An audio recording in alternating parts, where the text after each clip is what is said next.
Hello বন্ধুরা, welcome to my channel.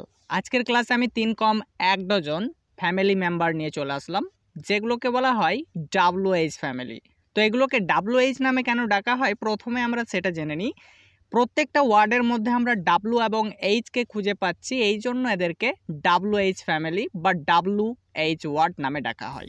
দেখো আমাদের স্ক্রিনে 9টা WH ফ্যামিলি দেখতে পাচ্ছি। এদের কাজ হচ্ছে কোনো প্রশ্ন জিজ্ঞাসা করার জন্য আমাদেরকে একে ব্যবহার করতে হয়। এগুলো না জানলে কিন্তু আমরা ইংরেজিতে কোনো দিনই প্রশ্ন জিজ্ঞাসা করতে পারবো না। এগুলো আমরা কোথায় ব্যবহার করব, প্রত্যেকটা নিয়মের মাধ্যমে শিখব। তো চলো আমরা নিয়মগুলো শিখি এবং প্রত্যেকটা থেকে উদাহরণের মাধ্যমে এগুলোকে বোঝার চেষ্টা করি।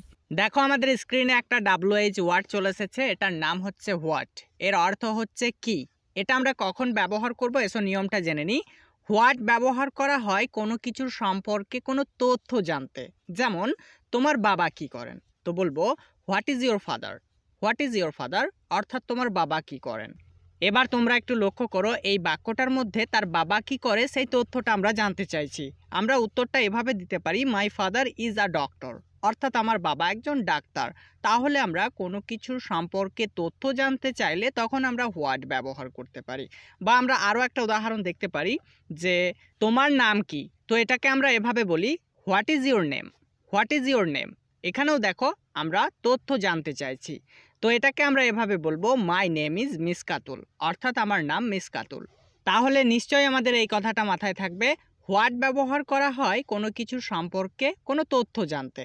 ওকে, এবার চলে এসো আমরা হোয়ার এর ব্যবহার কোথায় করব সেটা একটু জেনে নিই। হোয়ার ব্যবহার করা হয় কোনো জায়গার সম্পর্কে জানার জন্য। আমরা উদাহরণ দেখি, তাহলে ব্যাপারটা খুব সহজে বুঝতে পারবো। দেখো আমাদের স্ক্রিনে উদাহরণটা চলে এসেছে, তুমি কোথায় থাকো। তো এটাকে আমরা এভাবে বলি, where do you live. Where do you live. তো এবার তোমরা একটু লক্ষ্য করো, এখানে আমরা কোনো জায়গার সম্পর্কে জানার জন্য হোয়ার ব্যবহার করেছি। আমরা অ্যান্সারটা এভাবে দিতে পারি, আই লিভ অ্যাট কলকাতা, অর্থাৎ আমি কলকাতায় থাকি। আরও একটা উদাহরণ দেখো, তুমি কোথায় যাচ্ছ। এটাকে আমরা ইংরেজিতে কিভাবে বলি, where are you going. Where are you going অর্থাৎ তুমি কোথায় যাচ্ছ। তো এখানেও আমরা জায়গার সম্পর্কে জানতে চাচ্ছি, এই জন্য কিন্তু হোয়ার ব্যবহার করা হয়েছে। আমরা অ্যান্সারটা এভাবে বলতে পারি, I am going home. I am going home অর্থাৎ আমি বাড়ি যাচ্ছি। এবার এসো আমরা হোয়েন কোথায় ব্যবহার করব এটা একটু জেনে নিই। হোয়েন এটার অর্থ হচ্ছে কখন। হোয়েন ব্যবহার করা হয় কোনো কিছুর সময় জানতে। আমরা উদাহরণ ফলো করি, তাহলে ব্যাপারটা খুব সহজেই বুঝতে পারবো। তোমরা কখন দেখা করেছিলে, এটাকে আমরা ইংরেজিতে এভাবে বলি, when did you meet. When did you meet. এবার তোমরা একটু লক্ষ্য করো, এই বাক্যর মধ্যে আমরা সময়টা জানতে চেয়েছি, এই জন্য হোয়েন ব্যবহার করেছি। আমরা এটার উত্তর এভাবে দিতে পারি, we met on last Sunday, অর্থাৎ আমরা গত রবিবার দেখা করেছিলাম। আরও একটা উদাহরণ দেখো, কখন তুমি এখানে আসবে। When will you come here. When will you come here. তো এখানেও আমরা কোনো কিছুর সময় জানতে চাইছি, এই জন্য আমরা এখানে হোয়েন ব্যবহার করছি। আমরা এটার উত্তরটা এভাবে বলবো, আই উইল গো টুডে, অর্থাৎ আমি আজ যাব। এবার এসো আমরা হু এর ব্যবহার কোথায় করব এটা একটু জেনে নিই। হু এর অর্থ হচ্ছে কে বা কারা। হু ব্যবহার করা হয় ব্যক্তি বা ব্যক্তিদের চেনার ক্ষেত্রে। উদাহরণ দেখি, তাহলে ব্যাপারটা খুব সহজেই বুঝতে পারবো। তুমি কে, তখন আমরা বলি হু আর ইউ। তো এখানে এই যে হুটা ব্যবহার করেছি, এই জন্যই সেই ব্যক্তিটাকে চেনার জন্য আমরা এখানে হু ব্যবহার করেছি। আমরা উত্তরে এভাবে বলতে পারি, আই অ্যাম জিকির। আই অ্যাম জিকির অর্থাৎ আমি জিকির। আরও একটা উদাহরণ দেখো, আমাদের জাতির জনককে। এটাকে আমরা ইংরেজিতে এভাবে বলি, who is our father of nation, অর্থাৎ আমাদের জাতির জনককে।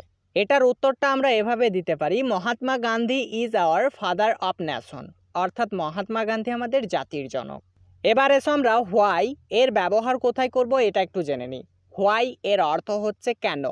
হোয়াই ব্যবহার করা হয় কোনো কারণ জানার জন্য। আমরা উদাহরণ ফলো করি, তাহলে ব্যাপারটা খুব সহজেই বুঝতে পারবো। সে কাঁদছে কেন, এটাকে আমরা এভাবে বলি, why is he crying. Why is he crying অর্থাৎ সে কাঁদছে কেন।